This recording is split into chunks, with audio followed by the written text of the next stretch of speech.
تو وہ تو وہیں انویسٹ کرے گا. تو جب گورنمنٹ میں اس کو انسینٹیو نظر آئے گا تو وہ اس میں انویسٹ کرے گا.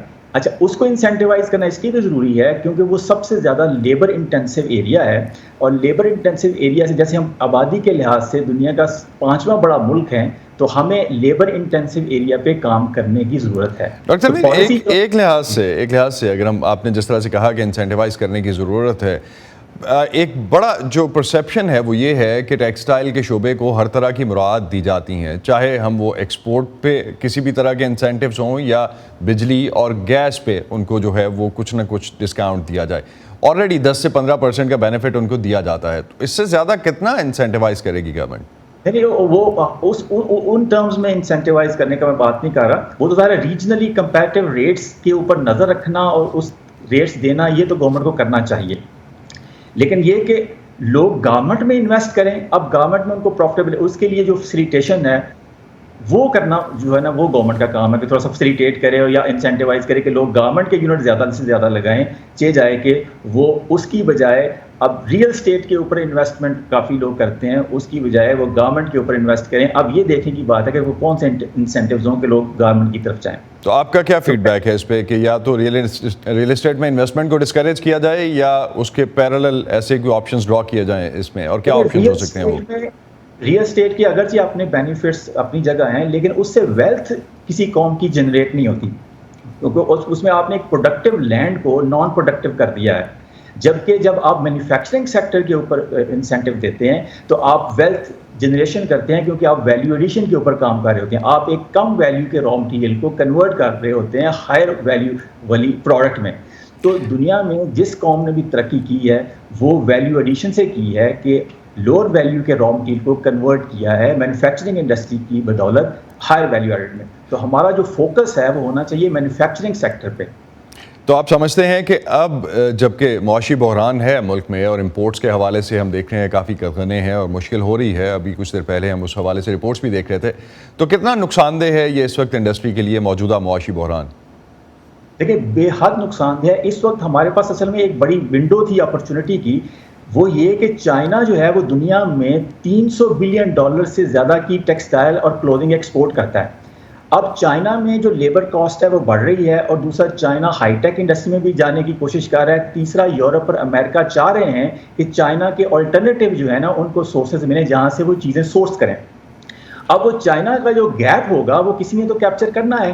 اب اس وقت اگر پاکستان نے 1-2-3 سال کے اندر وہ اپنی کیپیسٹی بلڈنگ نہ کی تو یہ جو چائنا کا آلٹرنیٹیو ہے یہ پھر کوئی اور ملک جو ہے وہ اس کو لے لیں گے. تو آپ سمجھتے ہیں ڈاکٹر امیر, آپ سمجھتے ہیں کہ عالمی سطح پہ جو تحقیق ہو رہی ہے اس شعبے میں, اور خاص طور پہ آپ نے بھی جس طرح سے حوالہ دیا کہ ابھی ایک کوشچن نکل رہا ہے بیکاز چائنا میں لیبر ایکسپینسو ہو رہی ہے, اور جو ٹیکنالوجیز اس وقت خاص طور پہ دنیا میں استعمال کی جا رہی ہیں, کتنی فیکٹریاں ہیں ہمارے پاس جو اس سے فائدہ اٹھا پائی ہیں اور وہ ان جو نئی ٹیکنالوجیز ہیں اس پہ شفٹ کر سکی ہیں؟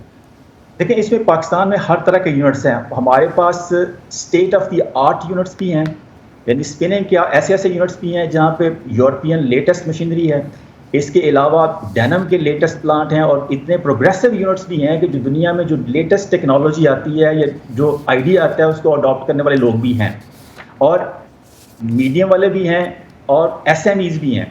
اب ایس ایم ایز جو ہے نا ان کو بیسیکلی سپورٹ کرنے کے لیے اب گورنمنٹ کو کچھ کرنا پڑے گا. کہ مثال کے طور پہ جو ایس ایم ایز کے پاس اپنی آپریشنل ایکسلنس اچیو کرنے کے لیے ان کو گائیڈنس کی, ان کو ٹریننگ کی, ان کو اس طرح کی فیسیلیٹیشن کی ضرورت ہے کہ وہ فیڈ کریں. اب جو بڑے یونٹس ہیں وہ تو خود اپنے طور پہ کر لیتے ہیں, لیکن ایس ایم ایز کا جو ایچ آر ہے اس کو اپ گریڈ کرنا, ان کی ٹیکنالوجی کو اپ گریڈ کرنا. مثال کے طور پہ آپ کاٹن کی جننگ فیکٹریز کو ہی لے لیں, ہمارے پاس جو جننگ فیکٹریز ہیں وہ یہ ایس ایم ای ہے, اور تو وہ ابھی آپ سمجھتے ہیں کہ ہر طرح کے یونٹس ہمارے پاس موجود ہیں. بہت شکریہ ڈاکٹر تنویر, آپ ہمارے ساتھ اس حوالے سے بات کر رہے تھے کہ پاکستان میں ریسرچ اینڈ ڈیولپمنٹ اور خاص طور پہ ٹیکسٹائل کے حوالے سے کتنا کام ہو رہا ہے. کیا آپ کے موبائل اور لیپ ٹاپ پر وائس آف امریکہ کی ویب سائٹ نہیں کھلتی؟ تو آپ ہمارا کانٹینٹ دیکھنے اور پڑھنے کے لیے ہمارے فیس بک پیج پر آئیں.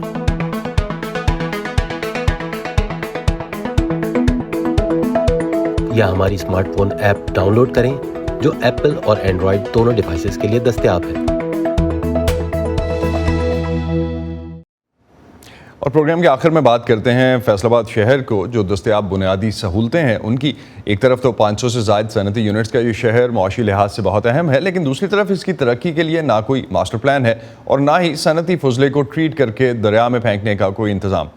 صنعتوں سے نکلنے والا فضلہ فیصل آباد کے رہائشیوں کے لیے کتنا پریشان کن ہے اور اس کا حل کیا ہے، جانتے ہیں سمن خان کی رپورٹ میں.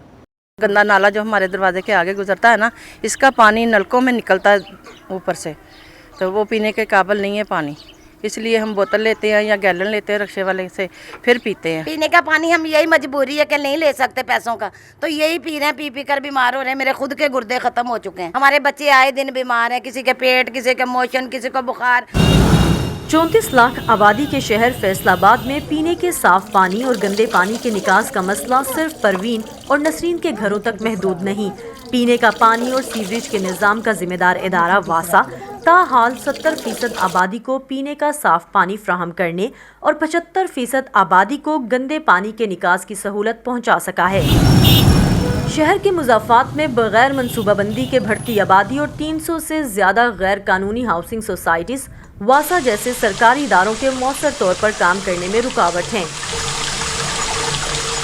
انفراسٹرکچر لے کرنے میں کافی انویسٹمنٹ چاہیے ہوتی ہے اور ٹائم چاہیے ہوتا ہے. جو ڈومیسٹک ہے وہ گریوٹی سے جاتا ہے، اپنے معمول کے فلو سے بہتا ہے، لیکن جب انڈسٹری والے اس کو پمپ کرتے ہیں تو وہ سارے ایریے کا جو سیوریج سسٹم ہے وہ چوک ہو جاتا ہے. تقریباً ڈیلی جو ہم 31 کروڑ گیلن پانی ہم ڈسپوز آف کرتے ہیں شہر سے باہر. 93% پانی ہے وہ ان ٹریٹڈ فیصل آباد کا وہ جا رہا ہے ریور سسٹم میں.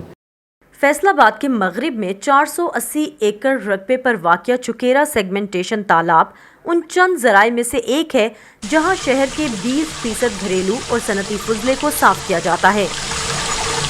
یہاں پہ سیڈیمنٹیشن کا مطلب یہ ہے کہ اس کے اندر جو زراعت ہیں وہ نیچے بیٹھ جاتے ہیں. 1998 کے بعد ان کی صفائی نہیں ہوئی، اس کے اندر لاٹ آف سلج جو ہے وہ اکٹھی ہو گئی ہے. جو ویسٹ واٹر کا فلو ہے وہ بھی بڑھ گیا ہے، اس کی کوانٹٹی بھی بڑھ گئی ہے، جس کی وجہ سے اس کی ایفیشنسی جو ہے وہ کم ہو گیا. لیکن ماہرین سمجھتے ہیں کہ اگرچہ پاکستان کی معیشت کے لیے صنعتی ترقی اہم ہے، مگر اس کے ساتھ ساتھ گندے پانی کو صاف کرنے کی موجود سہولتوں میں سرمایہ کاری بھی ضروری ہے. اس کے ساتھ ملٹیپل ولیجز ہیں، تو پانی اگر نیچے وہ سیپ کر رہا ہے اور ایکویفر بہت ہائی ہے تو آبویسلی جو مائکروبز ہیں وہ جب مکس اپ ہوں گے آپ کے گراؤنڈ واٹر کے ساتھ، اور وہی گراؤنڈ واٹر جب پمپ کیا جاتا ہے تو آبویسلی وہ ایک سورس ہے. یہی پانی لگ رہا ہے وداؤٹ اینی ٹریٹمنٹ فصلوں کو. جب وہ دھاتوں والی ہم سبزیاں کھائیں گے زیادہ عرصے کے لیے تو اس سے بھی ڈفرینٹ قسم کی بیماریاں ہوتی ہیں. انہی تالابوں کی کارکردگی بڑھانے کے لیے جنگلی حیات کے عالمی ادارے WWF نے 2017 میں واسا اور national institute for bio technology and genetics engineering کے ساتھ مل کر فلوٹنگ ٹریٹمنٹ ویٹ لینڈ کا منصوبہ شروع کیا. 150 شیٹس کے ساتھ یہ منصوبہ سٹارٹ کیا. ہمیں اس کے پازیٹیو ریزلٹس جو ہیں وہ ملے، پھر ہم نے اس کو ایکسپینڈ کر کے 200 شیٹس فردر جو ہیں وہ یہاں پہ لگائیں. یہ پروجیکٹس جو ہیں وہ ڈیمونسٹریشن پروجیکٹس ہیں تاکہ باقی جو کارپوریٹ آرگنائزیشنز ہیں ان کو بھی ان پروجیکٹ کی طرف مرغوب کیا جائے. کچھ ایسے پودے جو پانی کے اندر گرو کر جاتے ہیں، ان کی جڑیں ہیں، اور جو جڑیں ہیں ان کے میٹلز ہیں ان کو بھی ریموو کرتی ہیں اور پلانٹس کے اندر چلے جاتے ہیں میٹلز. اسی طرح جو جڑیں ہیں وہ ایک بڑا اچھا ہیبیٹیٹ پرووائڈ کر رہی ہیں. یہاں پہ ہم نے بطخیں دیکھی ہیں، ابھی بطخیں یہاں پہ رہ سکتی ہیں. اس کا مطلب کیا ہے کہ آپ کا پانی اب صاف ہو رہا ہے. ماہرین کہتے ہیں کہ صنعتی شہر ہونے کے اعتبار سے فیصل آباد کو فلوٹنگ ٹریٹمنٹ ویٹ لینڈ کے علاوہ صنعتی فضلے کو صاف کرنے کے مختلف نوعیت کے دیگر منصوبوں کی بھی ضرورت ہے. Saman Khan, voice of America, Faisal آباد.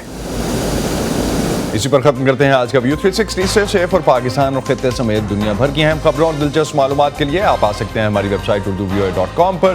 یہ سارا کانٹینٹ آپ کو ملے گا ہمارے سوشل میڈیا پلیٹ فارمز پر بھی. اب تک کے لیے اتنا ہی. اسد اللہ خالد کو اجازت دیجیے. خدا حافظ.